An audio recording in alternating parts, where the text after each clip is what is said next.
Hello, my name is Dr. Nessa Keddo. I'm a senior lecturer at London College of Communication, and I'm also the Knowledge Exchange Coordinator for the Media School. Knowledge Exchange has come a long way at LCC in the past few years, and in particular in the Media School, we have taken several steps to ensure that Knowledge Exchange is a high priority on our list of activities.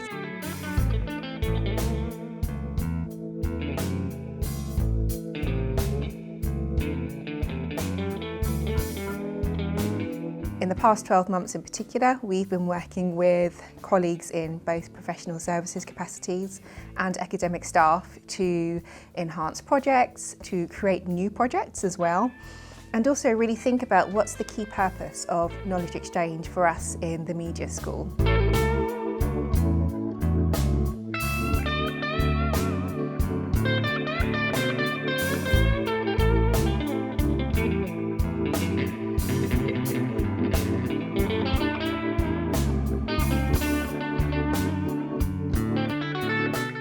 So many of our colleagues are engaged in knowledge exchange activity. My name's Lainy Malkani, and I am the producer of a series of podcasts called Aromatic Tales. The aim of it is to bring together some really interesting people from the South Asian communities from London to come and share and tell their stories of their ancestry through the stimulated aromatic smells of traditional cooking. It's Steve Spence, who works in advertising.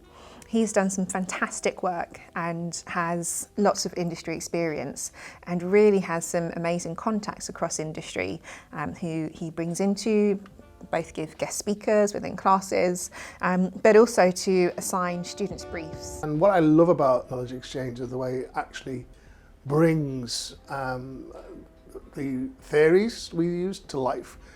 Even though we do, when I say theory, I'm talking about the practice side. Even the practice side, in a sense, is theory until it's exposed to a real life problem. And the great thing with Knowledge Exchange is we get people from outside, whether it's a charity to a multi-million-pound global business, who come to us with their problems, and our students use their knowledge of the theory, stroke practice, to solve those issues. And it's very uplifting for them. It's very good for them to see that everything we have said to them actually works and is applicable. We also have Oswin Tickler, whose work has been invaluable to the knowledge exchange work done within the Media School. And Oswin is currently working with HP, a project with HP Indigo, which is all about digitising algorithms. This project is about looking at creative coding and algorithms, specifically in relation to print and how that can be a way of creating variable digital print for use in publications, packaging, etc. I was exploring this through the processing language a few years ago, teamed up with F.E. Berman to print these original files. Eventually HP Indigo, the digital print manufacturer, got involved and worked with me to turn this into a piece of software, which is now HP Spark, which is in beta development. And we're now seeing, I've been using this kind of publicly for the last year. I've generated kind of experimental materials and also started working with clients, including the LCC on Artifacts magazine, BAFTA, etc. And these workshops I've been running with students, internally and externally, are a way of introducing students to exploring code, specifically with exporting it for print in mind. We also have Sevil Yesiloglou, and she has done some amazing work which has come off of her research work, which is quite unconventional, but definitely towards what we're trying to do in terms of knowledge exchange work.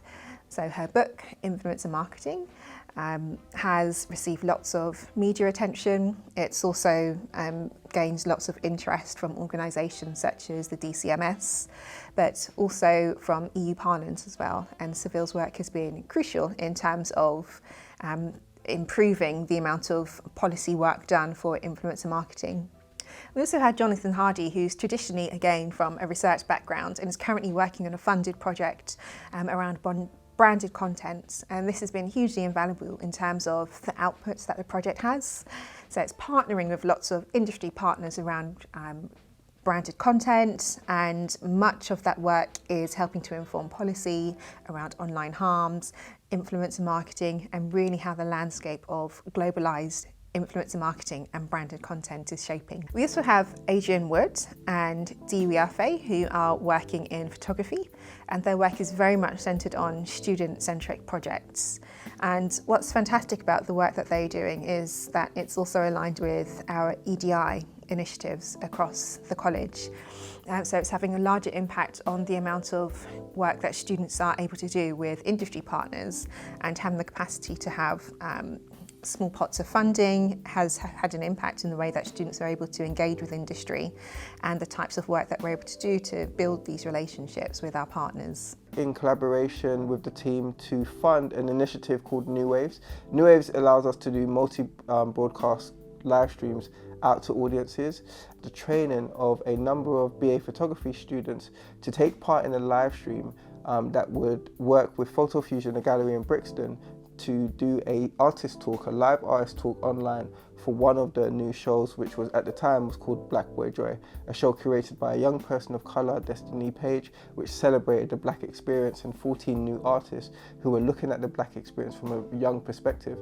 This was a great way of training up young people from the BA photography program to network with industry, to form new partnerships, and to really learn from the experiences of artists of colour who are having to navigate the arts industry in new and interesting ways. We also have Max Houghton and David Birkin, who are working on the Visible Justice project.